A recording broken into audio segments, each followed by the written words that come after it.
बिस्मिल्लाहिर्रहमानिर्रहीम। तमाम देखने वालों को अस्सलाम वालेकुम। उम्मीद है आप सब खैरियत से होंगे। हाँ जी, तो आज हम बनाने लगे हैं शामी कबाब, क्योंकि रमज़ान का जैसे कि दूसरा दिन है तो अफ्तारी का टाइम भी करीब आने वाला है। तो हमने कहा कि हम आज शामी कबाब जल्दी बना लेते हैं। जैसे सब तैयारी स्टार्ट कर देते हैं 3-4 घंटे पहले। तो हमने आज बिस्मिल्लाह करते हैं और इंग्रेडिएंट सबसे पहले देख लेते हैं। तो यहाँ हमने लिया है मटन का कीमा, 3 पाव है ये। उसके साथ हमने जो सा 1 पाव दाल ली है, चने की दाल।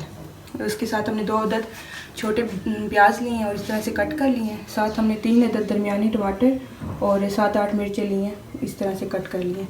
साथ ही हमने 5 से 6 जो है टेबल स्पून हमने लहसुन अदरक का पेस्ट लिया है जी। तो अब बिस्मिल्लाह करते हैं और शुरू करते हैं ये रमज़ान की स्पेशल रेसिपी। तो यहाँ हमने कुकर ले लिया, हम सारी चीज़ें इसी में डाल लेंगे। इसमें हम दाल डाल लेते हैं, उसके साथ ही हम जो है कीमा हमने ऐड कर लिया। कीमा जो हमारा वो फ्रीज़ हुआ था तो वो पानी के अंदर खुद ही हो जाएगा।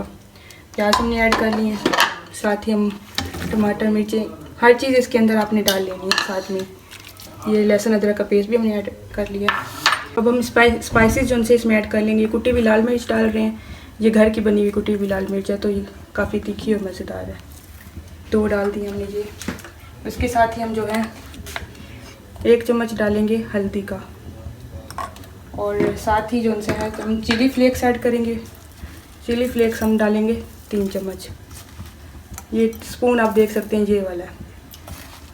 तो ये 3 चम्मच हमने डाल दिए चिली फ्लेक्स के। साथ ही हम डाल देंगे इसमें, यहाँ 2 चम्मच हमने नमक ऐड कर दिया, और साथ ही हम इसके हैं सूखा धनिया जो है वो हम डाल लेंगे 3 से 4 चम्मच। अब चाहें तो कुटा हुआ भी डाल सकते हैं, लेकिन हम साबित जो है ये डाल रहे हैं। इसके साथ ही हम जो है वो गरम मसाला डाल लेंगे, क्योंकि गरम मसाले का अपना ही टेस्ट होता है। ये बड़ी इलायची हो गई, और बाकी हम जो मिक्स चीज़ें हैं, ज़ीरा हो गया, काली मिर्च हो गई, और ये सारी चीज़ें ये स्पाइसेस ऐड कर दी हमने। अब हम इसमें पानी डाल लेते हैं। पानी हमने इतना डालना है कि जिसमें अंदर उसके मतलब पूरा भीग जाए, ये सोख हो जाए फुल जी। ये तो मटन का कीमा है, तो ये पानी आपको पता है थोड़ा ज़्यादा लगेगा, क्योंकि मटन थोड़ा गलने में टाइम लगाता है। तो हमने फ्लेम इसकी जो मीडियम रखनी है, और हमने फिर इसको कुकर को बंद कर देना और इसको पकने देना है। तो ये हर चीज़ इसके अंदर ही मर्ज हो जाएगी। पानी बिल्कुल ड्राई होगा तब हमारी शामियाँ दार होंगी। तो पानी इसका जो है वो खुश्क हो गया था। अब हम इसके अंदर जो है कनौर चिकन क्यूब जो है वो ऐड कर लेते हैं दोनों। तो ये पानी बिल्कुल जब खुश्क हो जाएगा तो फिर हम इसको उतार लेंगे। अभी इसके अंदर है थोड़ा सा पानी इसका खुश्क हो चुका है पूरी तरह से। तो ये अब इसको हम ठंडा होने के लिए रख देंगे। फिर इसके अंदर बाकी के इंग्रेडिएंट्स प्याज, पुदीना और धनिया वगैरह ऐड कर लेंगे, और फिर हम इसकी टिक्कियाँ बना लेंगे। ठंडा हो गया था ये हमारा मसाला, तो हमने इसको इसके साथ मतलब इसे कुकर में ही पीस लिया था ऐसे करके। आपने बस ज़्यादा बारीक नहीं करना, मतलब मोटा मोटा, ताकि अभी दाल और जो कीमा है वो मर्ज हो जाएगी इसी के साथ। तो अब हम इसको निकाल लेंगे, इसके अंदर बाकी इंग्रेडिएंट्स मिक्स कर लें, और उसके बाद हम टिक्कियाँ बनाएंगे।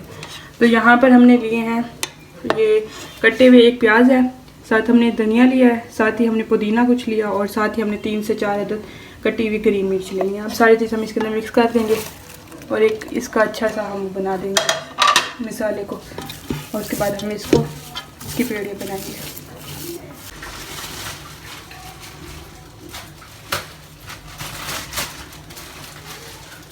तो ये हमने बना लिया था मिक्सचर बनाने के बाद, इस तरह से जितनी हमें चाहिए थी। बाकी हम ये मिक्सचर जब बनाकर हफ्ता 1.5 रख सकते हैं आराम से। अब हम अंडे फेंट लिए हैं, अब हम कुछ शामियाँ फाइनल बनाकर दिखाते हैं।